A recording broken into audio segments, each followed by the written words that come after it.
लोकसभा और विधानसभा चुनाव से पहले विकासशील इंसान पार्टी के प्रमुख यानी कि मुकेश सहनी संकल्प यात्रा पर निकले हुए हैं। आपको बता दें कि उनके इस यात्रा का मेन मकसद यही है कि वह कैसे भी निषाद समाज को एकजुट करें और उन्हें इस बात को समझा पाए कि वह अपने हक की लड़ाई खुद लड़े और आने वाले जो भी चुनाव है, लोकसभा या विधानसभा, उसमें किसी को भी वोट दे लेकिन सोच समझ कर दे।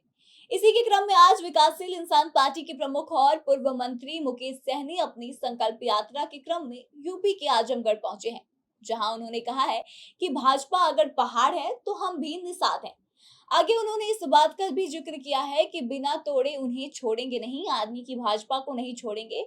तो आइए हम आपको बताते हैं कि आखिर कौन सी बात ऐसी है जिस पर मुकेश सहनी ने यह सारी बातें कह डाली। लेकिन उससे पहले नमस्कार, मेरा नाम आत्मजा है और आप द बिहार प्रोजेक्ट देख रहे हैं।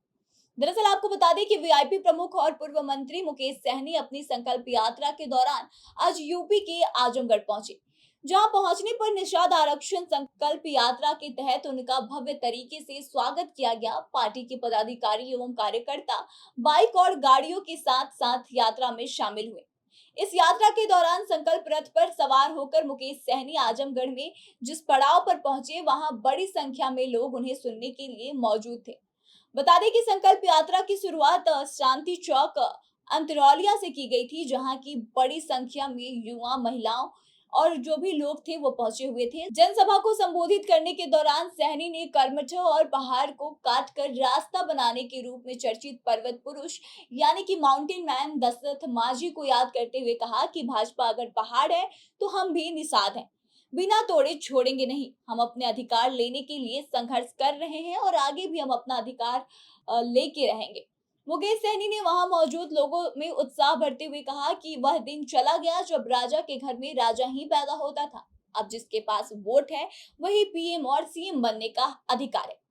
बता दें कि बिहार में जातीय जनगणना की रिपोर्ट आ गए हैं, जिससे कि सब कुछ स्पष्ट हो गया है। इसको लेकर भी उन्होंने कहा कि लोगों से अपील किया कि बस अपनी ताकत को पहचानने की आप लोगों को आवश्यकता है। आपको बता दें कि इससे पहले भी मुकेश सहनी ने इन सारी बातों को दोहराया है कि निषाद उनकी जाति ही नहीं बल्कि निषाद उनका परिवार है और परिवार की बात करना अगर गलत है तो वह यह अपराध बार बार करेंगे। और फिर से उन्होंने यह सारी बातें दोहराई हैं। मुकेश सैनी ने आगे कहा कि जो हमारी सुनेगा उसी की हम भी सुनेंगे, जो हमारी नहीं सुनेगा उसकी हम कतई नहीं सुनेंगे। उन्होंने यूपी की धरती से केंद्र सरकार को साफ साफ संदेश दे दिया है कि आरक्षण नहीं तो किसी भी तरह का गठबंधन नहीं, और गठबंधन नहीं तो वोट नहीं, और वोट नहीं तो दिल्ली की सरकार भी नहीं।